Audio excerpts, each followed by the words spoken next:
The White House gave an impressive show of muscle when it stopped the Senate from overriding President Reagan's veto of the emergency oil allocation bill. But that does not resolve the issue of how to ration oil in a crisis. It would serve Congress and the President, not to mention the public, to move now toward a compromise of competing concerns. Twice in the last decade, the economy has been battered by shortages of imported oil. Both times, the President used emergency allocation powers to impose price controls and to guarantee supplies for priority purposes. That combination limited the windfall enjoyed by energy suppliers, but serious damage was done in the process. Some regions of the country ended up with fuel to spare, others with 3-hour lines at gas stations. Some users prospered, others were forced out of business. So when Congress, prodded by farmers and refiners, extended the same authority to President Reagan, he refused it. Far better, he argued, that scarce fuel be apportioned by price than by federal bureaucrats. Mr. Reagan may be right, but his veto's success in no way assures that his approach will prevail in an emergency. Today, crisis allocation may be of greater interest to lobbyists than to the general public. In a crunch, however, there will be enormous pressure for Congress to do something, anything, to relieve the pain. And it's a good bet that the President will then be handed veto-proof emergency authority he does not want. What then is a compromise? Mr. Reagan quite reasonably wants to use price rather than politics to allocate fuel. Congress quite reasonably wants to prevent price gouging. Both objectives could be met by letting the market decide who must economize on fuel and then taxing away most of the seller's unearned gain. Some of the revenues thus collected could be given to state and local governments to recover their increased fuel costs. Some could go to cover the heating and transportation bills of poor people.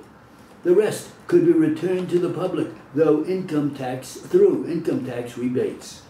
Just such an alternative offered by Senators Bradley and Percy got short shrift in the recent debate. Now that the President has asserted his veto, Congress would be wise to look again. There are good reasons to welcome the new 30-month contract between General Motors and the United Auto Workers Union. With their industry facing serious competition from abroad, the highly paid auto workers are sensibly swallowing their pride and shrinking their wage demands. It is also good to find GM overcoming its reputation for cold-blooded management. The deal provides that workers give up $2 billion in wage and benefit increases in exchange for additional job security. But let no one exaggerate the gains for the industry in this agreement and the similar one at Ford a few weeks ago. Workers lucky enough to remain on the auto assembly lines are still among the best paid in America. Despite depression in the industry, their wages will continue to rise, albeit more slowly than previously agreed. The problems of the beleaguered auto companies go well beyond the cost of their labor. One Detroit auto consultant estimates that higher American wages account for only $550 of the $1,700 cost advantages enjoyed by the Japanese on a subcompact car. The rest is attributed to differences in business operations. For example, the Japanese have virtually no inventory costs. They do not lock up on parts to ensure that the assembly line never stops. Instead, they hold suppliers to tight delivery schedules and high-quality standards. Americans, by contrast, spend billions to store and finance inventories that compensate for loose delivery schedules and uncertain quality.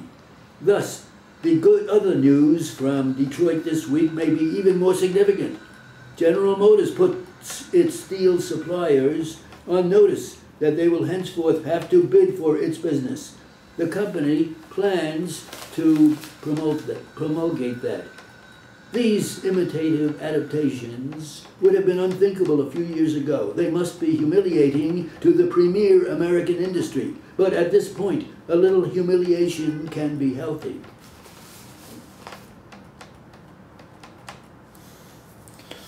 Wow, that is really a blast from the past. I've never read an article like that. That's pretty... I mean, that sounds like yesterday's news to you, but that's a fascinating historical artifact to me. 1982. I would have guessed the 70s. Didn't you say Reagan? When was Reagan president? Yeah, Reagan. He was about 80. 80? Yeah. Yeah, it goes back. But they had the same troubles then. See, the Times says it was a good idea that they got together and they didn't make those demands and all that. But meanwhile, it was the high prices of the unions. The union workers were getting like $110,000 a year, $120,000 were just workers on his own. So General Motors ended up not making any money and went to first in the world. The Japanese and everybody beat them because they had better systems and they had more